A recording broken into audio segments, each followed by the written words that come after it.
Talk about your life right now? हाँ बिल्कुल। आप बहुत एक्टिवली स्काई डाइविंग कर रहे हो, हाँ बिल्कुल। तो हर डाइव के साथ क्या बदलता है? तो ये पैशन है, मतलब पैशन मेरा स्काई डाइविंग मेरा पैशन रहा है, और आर्मी से शुरू हुआ because in special forces we do combat free fall course, तो मैंने किया। और उसके बाद में मैं कमांडर रहा पैरा ट्रेनिंग स्कूल का। एक सरसावा में एक स्कूल है पैरा ट्रेनिंग स्कूल, उसमें मैं कमांडर रहा, तो मैंने पैराट्रूपर्स को ट्रेन किया है। और एक कंट्री के अंदर पहले हमारे यहाँ देश में वर्टिकल विंड टनल नहीं थी। वर्टिकल विंड टनल अगर तुम पढ़ोगे तो vertical wind tunnel is a training simulator, free fall training simulator, in which there is a glass chamber and there are 4 powerful engines. They generate the wind column, and wind column is such that you can fly in that. You must have seen, you know. So मतलब जमीन पे आप sky diving को sky simulate diving, कर yeah, सकते तो sky diving simulator है, तो you can Okay. you actually fly and do various maneuvers. हो? सिर्फ आर्म फोर्सेस के लिए? नहीं, अभी तो हैदराबाद में ग्रेविटी जिप है, सिविलियंस भी करते हैं। ओके, आर्म फोर्सेस के लिए 2 वर्टिकल विंड टनल्स हैं, तो वो वर्टिकल विंड टनल नहीं थी कंट्री में। और उससे मतलब वर्टिकल विंड टनल में एक बार आपने ट्रेनिंग कर ली तो आपकी स्टेबिलिटी जो है, एयरक्राफ्ट से जंप करने के बाद में आपको स्टेबल पोजीशन में पैराशूट खोलना होता है, कि जब आपने पैराशूट को ऑपरेट किया तो आपके पीठ से पैराशूट खुल के डिप्लॉय होता है।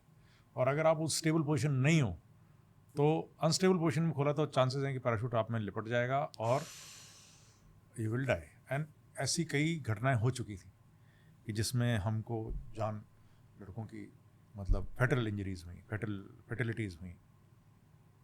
ये काफ़ी समय से एक आवश्यकता थी कि वर्टिकल विंड टनल लगानी है। और जब मैंने टेक ओवर किया तो मैंने ठान लिया कि इसको लगा के रहूँगा।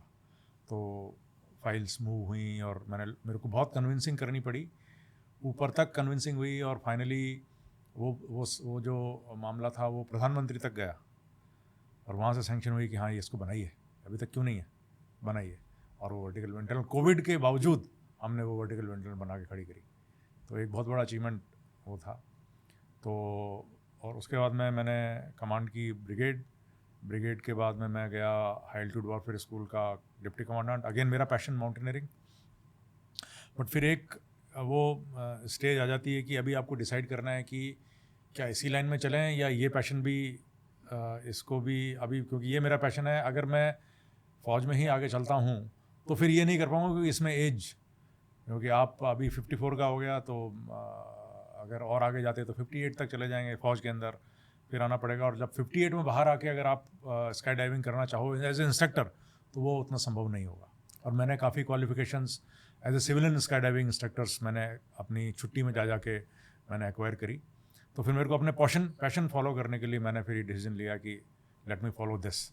तो अभी मैं चीफ इंस्ट्रक्टर हूँ स्काई हाई इंडिया में, और हर रोज़ स्काई डाइविंग चल रही है। तो भी तेरे को भी स्काई डाइविंग कराएंगे, वुड लव टू। साथ में।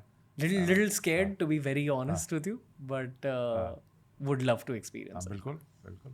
मतलब टैंडम में स्काई डाइविंग करना इजी है काफ़ी। हाँ, टैंडम क्या, तुम you can become a license, we are running a license courses. तो आप USPA, United State Parachute Association it's a generally accepted world, it's an NGO, it's accepted world over. तो most of the drop zones in the world are affiliated to USPA. हमारे भी drop zone उससे affiliated है। तो if you get a license, you can jump anywhere.